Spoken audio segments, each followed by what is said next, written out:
पाकिस्तान की बहुत पुरानी ख्वाहिश है इजराइल के साथ अच्छे रिश्ते बनाने की। वो किताब आप पढ़िए, उसमें उन्होंने लिखा है कि हम इस्तांबुल पहुंचे और इस्तांबुल एयरपोर्ट की सारी लाइटें बंद कर दी गई और मोसाद वाले आए और मैंने खुद मोसाद वालों के साथ मिले, हम वहां बात की कि जनरल बाजवा हमको बुला करके बोलता था कि तुम लोग इसराइल के खिलाफ क्यों बात करते हो, कि हम लोग इसराइल के साथ अपने डिप्लोमेटिक रिलेशंस बनाना चाह रहे हैं, हम उनके साथ अच्छे रिश्ते करना चाह रहे हैं और तुम लोग इसराइल के खिलाफ बकवास करते हो बैठ के। आपके देश का सबसे बड़ा दुश्मन आप कह रहे हो, उसके पेरोल पे जो आदमी है वो दूरदर्शन में नौकरी कर रहा है, इंटरनेशनल स्टेबलाइजेशन फोर्स में ज्वाइन करने के लिए तैयार हो गया। वो क्यों तैयार हो गया था? कि वहां रहेंगे तो वहां आईडीएफ के साथ, इसराइल के साथ रिश्ते और अच्छे बनेंगे। भाई किसको बुलाएंगे? भाड़े की फौज एक ही है दुनिया में। उन्होंने फोन लगाया, उन्होंने भेजा ब्रिगेडियर, एक ब्रिगेड जियाउल हक के साथ कि जाओ। 35,000 फिलिस्तीनी मार दिए उन्होंने, पूरी की पूरी सारा क्रांति जो है वहीं बैठ गई। बस सारा उम्मा कहाँ चला गया उस समय। एक तरफ हमास को डिसआर्म करेंगे, दूसरी तरफ कोई नया हमास बना के चले जाएंगे पीछे से। सर एक चीज इसमें मजेदार, जो आपने पाकिस्तान का जिक्र किया और इस वॉर में भी थोड़ा सा कोई कचरा भी खेलेगा वाला एक पॉइंट आया। इसराइल वॉर रूम एक ट्वीट करता है, क्योंकि पहले तो हाँ, पाकिस्तान की तरफ से एक वो आया था कि भाई हमारी सऊदी के साथ उस तरीके की डील है कि उनपे कोई अगर अटैक करेगा तो हम उनके, वो हमारे। अब बेचारे फंस भी जाते हैं क्योंकि यहूद के तो एंटी रहना है, तो इधर प्रो ईरान हो जाते हैं। अब ईरान ने सऊदी पे भी बम बरसा दिए, तो यहाँ ये बीच में फंस गए। तो इसराइल वॉर रूम सटायरिकली वो ट्वीट किया था उन्होंने, जो भी किया था, कि हो सकता है आगे फ्यूचर में ये सब मिल करके, बहरीन, कुवैत, सऊदी, यूएई, पूरा जिसमें पाकिस्तान भी होगा, ये सब मिलकर के ईरान से लड़ेंगे। तो अब उन्होंने तो चलो कर दिया इसराइल वालों ने सटायर में। भारत इसको किस तरीके से देखे? क्या इसे सीरियसली लिया जा सकता है कि एक ये गठबंधन, कोई सा भी गठबंधन है या ठगबंधन बनने का, इसराइल पाकिस्तान जो बन रहा है, और इस पे ऊपर इनका एक बाप बैठ जाएगा जो वो, जो दोनों को ऐसे डिक्टेट कर दे। एक को तो वही है ना, एक को तो सीधा डिक्टेट ही करेगा कि बैठ तू इसराइल के साथ, बोल दिया मैंने।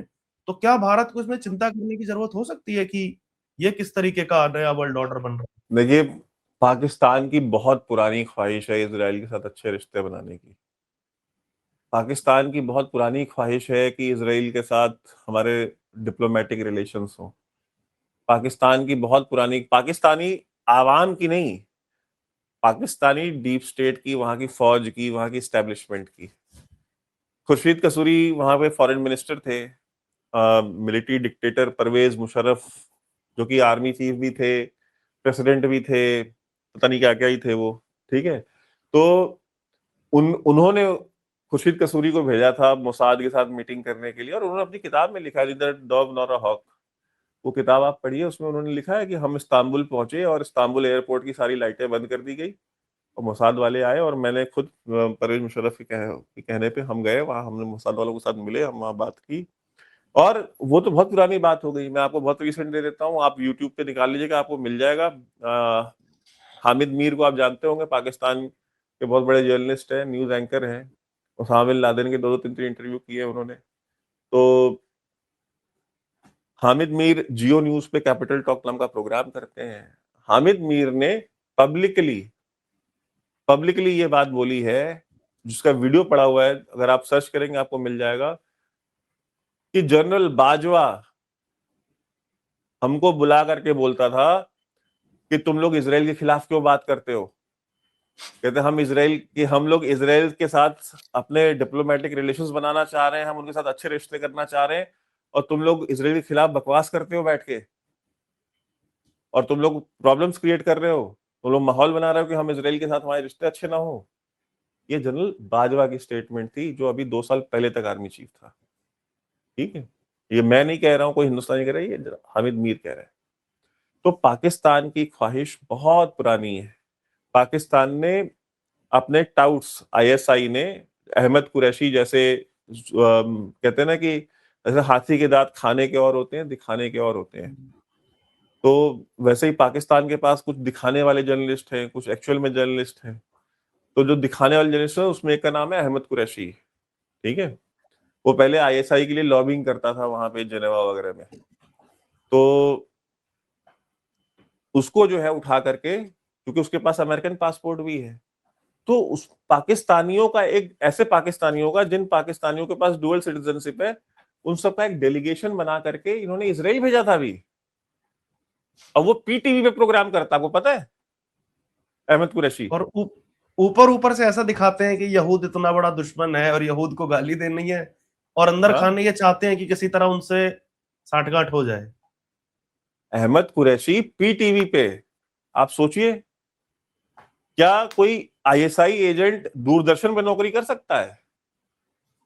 ये तो वो बात हो गई ना कि भाई आपके देश का सबसे बड़ा दुश्मन आप कह रहे हो, उसके पेरोल पे जो आदमी है वो दूरदर्शन पे नौकरी कर रहा है। पेरोल मतलब प्रॉपर सरकारी सैलरी स्लिप है। पीटीवी भाई पाकिस्तान का टैक्स पेयर पे कर रहा है ना।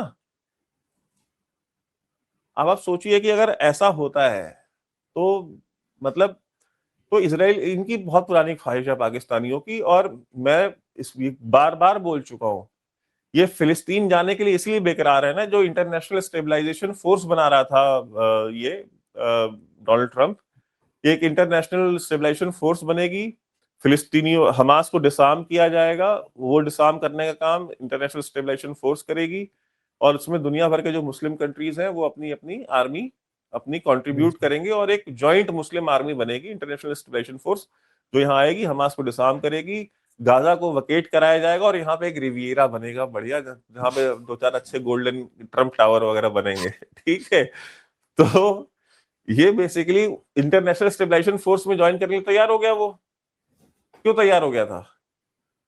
कि वहां रहेंगे तो वहां आईडीएफ के साथ, इसराइल के साथ रिश्ते और अच्छे बनेंगे। तो ये बहुत तो पुरानी क्या इनकी ख्वाहिश है। मतलब इसमें भारत को इसको सीरियसली लेना चाहिए या फिर ख्वाहिश ख्वाहिश ही रह जाएगी, ये क्या लगता है? देखिए, इसराइल अलाउ नहीं करेगा कभी। ये तो भिखारी तैयार ही है जाने के लिए। ये हुक्म तो दें भाई, अगर किंग ऑफ जॉर्डन जो किंग हुसैन थे, ये अब्दुल्ला के पहले, उनके कहने पे 35,000 फिलिस्तीनी जियाउल हक ने नहीं मारे। जब जनरल जियाउल हक, ब्रिगेडियर जियाउल हक हुआ करते थे, और पीएलओ जिनको की रेफ्यूज दिया हुआ था जॉर्डन ने अपने यहाँ पे, जब इन्होंने वहां पे, ये फिलिस्तीनियों ने वहां पे जा करके वहां पे बवाल शुरू किया और वहां पे सत्ता का टेक ओवर करना शुरू कर दिया कि भाई हम किंग हुसैन को उठा के बाहर फेंक देंगे, हम ही बैठेंगे, यासिर अराफात बैठेगा जॉर्डन की गद्दी पे। तो उन्होंने कहा यार ये तो बढ़िया है, मतलब biting the same hand that is feeding you. तो उन्होंने भाई किसको बुलाएंगे, भाड़े की फौज एक ही है दुनिया में। तो उन्होंने फोन लगाया, उन्होंने तो उन्होंने कहा अभी तुरंत भेज रहे हैं बस। उन्होंने भेजा ब्रिगेडियर, एक ब्रिगेड जियाउल हक के साथ कि जाओ तुरंत 35,000 फिलिस्तीनी मार दिए उन्होंने, पूरी की पूरी सारा क्रांति जो है वहीं बैठ तो गई। बस सारा उम्मा कहाँ चला गया उस समय। ठीक। तो इनका इतिहास भी है ना, ऐसा नहीं है कि इनका इतिहास नहीं है, इनका इतिहास है फिलिस्तीनियों को मारने का, चाहे मार दें, मुझे कोई आपत्ति नहीं है। और मैं सरप्राइज नहीं होऊंगा, लेकिन मुझे पता है कि इजरायली इतना करीब ला करके इनको वहां नहीं बैठने देंगे। गाजा में तो बिल्कुल ही नहीं, सवाल ही नहीं पैदा होता कि इनको अलाउ कर दें। टर्की को नहीं अलाउ किया, टर्की भी चाहता था कि इंटरनेशनल स्टेबलाइजेशन फोर्स में टर्की की भी फौज जाए। इसराइल ने साफ मना कर दिया कि नहीं, टर्की इज नॉट एक्सेप्टेबल। उनको पता है कि इनके साथ में इनके इंटेलिजेंस वाले आएंगे, साले यहाँ पे एक तरफ हमास को डिसार्म करेंगे, दूसरी तरफ कोई नया हमास बना के चले जाएंगे पीछे से। तो तो उनको इनकी भी 2 नंबरी पे भरोसा नहीं होगा, मैं जानता हूँ।